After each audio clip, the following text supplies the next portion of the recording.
একবার রাতে সফিয়া বিনতে হুয়াই ইবনে আখতাব রাদিয়াল্লাহু তাআলা আনহা আসলেন, ওনার স্ত্রী। কথা হলো এবার ওনাকে একটু এগিয়ে দিবেন, মসজিদ থেকে রাসূলুল্লাহ সাল্লাল্লাহু আলাইহি ওয়াসাল্লাম বারান্দার দিকে পাশ দিয়ে আসলেন এগিয়ে দেওয়ার জন্য।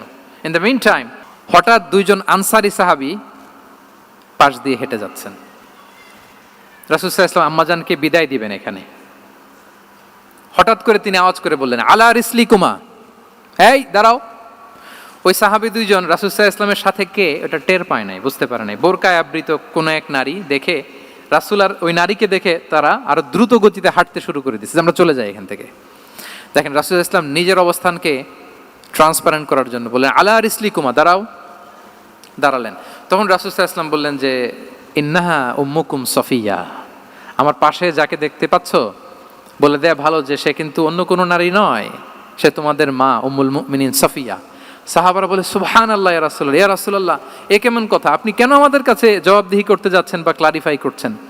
আপনার পাশে কোনো নারী এত রাতে যদি দাঁড়িয়ে থাকে, তিনি তো আমাদের মাদের মধ্যে থেকেই তো একজন হবেন, কেন আপনি বলতেছেন? তখন রাসূল সাল্লাল্লাহু আলাইহি ওয়াসাল্লাম বললেন যে, না, ইন্না শাইতানা ইয়াজরি মিনাল ইনসানি মাজরাদ দাম, শয়তান মানুষের রগে রগে চলাচল করে। ওয়া ইন্নী খাশিতু আই ইউকযিফা ফি কুলুবিকুমা শাররান, আরেক বর্ণনায় আছে শাইআন, আমার ভয় হয় হয়তো শয়তান কোনো সন্দেহের উদ্রেক তোমাদের হৃদয়ে ঢুকায় দিতে পারে।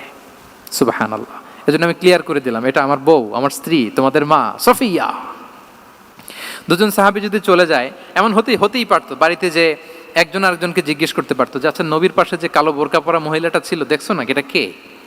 তখন একজন হয়তো বলতো, কে আর হবে, আমাদের মাই তো হবে, কোনো এক মা। আরেকজন বলবে, আমাদের উম্মুল মুমিনিনের কেউ ছিল নাকি অন্য কেউ?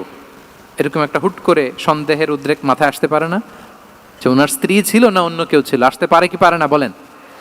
ওই সন্দেহের অবকাশটুকু রাসূল সাল্লাল্লাহু আলাইহি ওয়াসাল্লাম রাখেন নাই। উনি বলে দিলেন যে এটা তোমাদের মা, এটা সফিয়া।